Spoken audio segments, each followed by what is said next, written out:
Right now at 6, the search for answers after a plane crash kills 3 people and leaves a neighborhood shaken. I'm still shook. Still not sitting in that room. Also tonight, the latest on a search for a woman who fell overboard into the Willamette.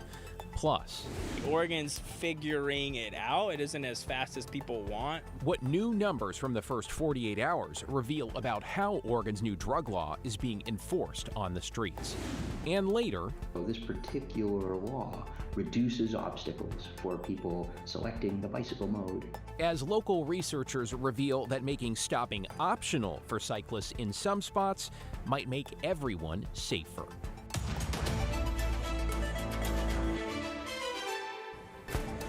Thanks for joining us on this holiday Monday. I'm David Molko. We begin at 6 with questions surrounding a deadly small plane crash in Fairview on Saturday as we hear from more neighbors who witnessed that aircraft go down. Let's go right to Joe Ranieri live in Fairview with the very latest. Joe. David, the NTSB has been out here for the last 3 days since this crash happened on Saturday morning. And I spoke with a spokesperson earlier this afternoon with the NTSB who told me they're hoping to release more information later on tonight, if not sometime tomorrow. But they are investigating on the other side of that tree, just on the other side of that caution tape, about what happened in this crash that left 3 people dead. We were standing here with hoses. Tia Ross is still shocked and shaken up after witnessing this plane crash on Saturday in Fairview, just a couple of 100 feet from her back window. It was a big explosion of red and black smoke, and I immediately called 911. She was inside her house when she saw what she describes as a fireball in the sky. I didn't know it was a plane. I just saw this big ball of fire, and it kept going, and I just thought, like, is that a meteor? Like, what is that? The twin-engine Cessna crashed into the power lines above Tia's house and then crashed into multiple townhomes across the field. Some of the lines of the power lines up here were severed, and they were live, and that's what started the brush fire in the green space and why many of us had to just grab our stuff and leave. While she was on the phone with 911, the flames started inching closer to her home. Crews weren't able to put the fire out at first because the downed wires were still live. But also at the same time, I think of how close it came to my house, and I mean, had he just been maybe 100 feet over, it would have been my house. 3 people died from this crash, according to the FAA. There were 2 people on board the plane and 1 person who was inside one of the townhomes. Audio from the Troutdale Airport control tower indicated that the pilot was having handling issues not too long after taking off. The runways were cleared for an emergency landing, but the pilot wasn't able to make it back. Curtis Smith saw the plane just seconds before it crashed. We only saw it for a few seconds before it went behind the trees there, so yeah, maybe 2 seconds of seeing it, and it was at a sharp angle going down. You know, we could tell it was going to hit the ground. The one thing that's on everyone's minds, the lives that were lost. I'm still shook. Still not sitting in that room. David, I also reached out to the Multnomah County Sheriff's Office, who's also helping with this investigation. They told me they're hoping to release the names of the victims sometime tomorrow. Back to you. An absolute tragedy on Labor Day weekend. Joe Ranieri in Fairview this evening. Thank you, Joe. In your headlines, the Washington County Sheriff's Office has arrested a man and a teenager for attempted murder after a shooting in Aloha. Shots were fired, detectives say, shortly after 6 this morning near Southwest 185th Avenue and Selva Rosa Court. Investigators say 21-year-old Mateo Green and a 17-year-old attacked 2 people. That's when several people pulled out guns and began shooting each other. 1 victim was shot in the stomach and taken to the hospital with critical injuries. At least 5 neighboring homes were also hit with bullets flying into living rooms and bedrooms, though no one inside was injured. We don't know what the motive is for the attack itself. I think they're still working on that. The investigators have reached out across the community to see what they can learn, but we don't have a motive just yet. Investigators say they're looking for the possibility of more video evidence and urging any witnesses to come forward. In southeast Portland, more than a dozen people have been forced from their apartments after a fire at a neighboring homeless camp spread to a 3-story building. This sparked just before 9 Saturday night on Southeast Division and 101st. No one was hurt, but 6 units are now uninhabitable. Residents say they've constantly called the city and the building's management with concerns about the campers, but say nothing has been done. I can't even have my own windows open in my own home because I'm worried about a homeless guy physically abusing his girlfriend, and you can hear it and them yelling at each other, and it's like, and then my son wakes up screaming and crying. Well, apartment managers tell KGW they are unsure of how to handle the encampment and have themselves called the city numerous times. A nearly week-long strike by more than 4,000 Fred Meyer workers in the Portland Metro is set to come to an end tomorrow. Workers accuse the company of unfair labor practices and say negotiations stalled over wages and retirement funding. Fred Meyer says those allegations are unfounded.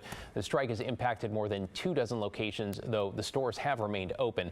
Bargaining is ongoing. And Governor Kotek is sending additional firefighting resources to battle a new wildfire that sparked Sunday in Klamath County. The Copperfield fire is burning near Chiloquin, about 20 miles north of Klamath Falls. Some level 3 go now evacuation orders are in place. With the latest on the Klamath County Sheriff's Office Facebook page, the fire has now charred 3,200 acres with flames fueled by gusty winds. Crews worry could cause further spread. Matt? Yeah, David, we had a lot of thunderstorms in eastern Oregon last night. We got more tonight. You can see just a little bit of rain to the north of Chiloquin and Klamath Falls. And the rainfall amounts that I've been seeing here, a couple of hundreds here and there, so it hasn't really helped with the existing fires. We zoom out, there's been a lot of lightning over in eastern Oregon. See all the strikes here at 34 northeast of Madras, and then up towards Baker County and up towards Pendleton and into Wallowa County as well. So yes, again, thunderstorms peppering Oregon with quite a bit of lightning, a little bit of rain. Hopefully the rain is falling where those lightning strikes are happening.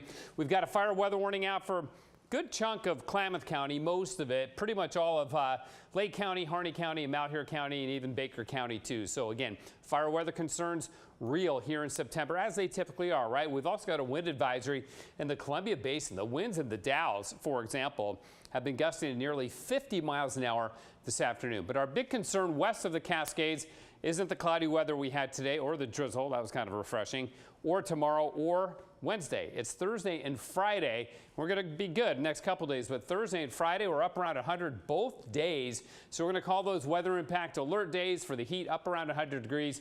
Make sure you hydrate, reduce activity if you can.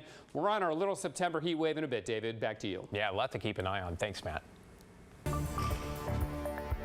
Now at 6, search efforts continue in Clackamas County for a woman authorities say fell off a boat Sunday evening and into the Willamette. Daisy Caballero is live at Molalla River State Park near Canby with the latest on that search. Daisy? Yeah, David, friends, family, and several agencies were back out here today searching for that 34-year-old woman. Crews were actually spending hours at this exact location. As I'm told, it was the last place she was seen. They've been searching between Willamette Park and Molalla River State Park. The search resumes on Monday for the 34-year-old woman who fell off a boat and into the Willamette River near Molalla River State Park. The Clackamas County Sheriff's Office says it happened at around 5:15 Sunday near Canby after the woman had not resurfaced. Yeah, it is very difficult, but unfortunately it's one of those things that, you know, we really want to be able to bring closure to the family, and that is what's important, and so that's the job that needs to be done. Several agencies like Clackamas County Water Rescue, Canby Fire, and police, alongside water rescue swimmers from American Medical Response, assisted with the call, closing down river traffic to the public between the Canby Ferry and upstream of Molalla River State Park. The search was suspended Sunday night due to the darkness and challenging conditions for rescuers. But it resumed Monday morning with divers from the Sheriff's Office and Lake Oswego Fire Department going into the river on boats while using drones to search from above. We have an underwater drone that we are using to search some certain areas. We have divers in the water, and we have several boats equipped with sonar, and we're using all of those pieces of equipment to try and locate her. KGW spoke with family and friends of the victim who say they too were out helping with recovery efforts, though not ready to speak publicly on camera. Now, this section of the river has once again reopened to the public while they continue their search, though they do ask that if you do come across her body, call 911 directly. David, back to you. Yeah, Daisy Caballero reporting along the Willamette this evening. Thank you, Daisy. Ghost guns are now banned in Oregon after a law passed in 2023 went into full effect over the weekend. Ghost guns, of course, are homemade firearms that do not have serial numbers, making them essentially untraceable. Their sale, manufacture, and possession are all now illegal, a move that special counsel to Oregon's AG says is meant to make sure those guns can be tracked. This is not going to apply to most gun owners at all, frankly, because most guns are serialized. Since 1968, any gun you buy at a store has had a serial number on it. First-time offenders face a fine of up to $1,000. Repeat offenses could result in higher fines and potentially prison time.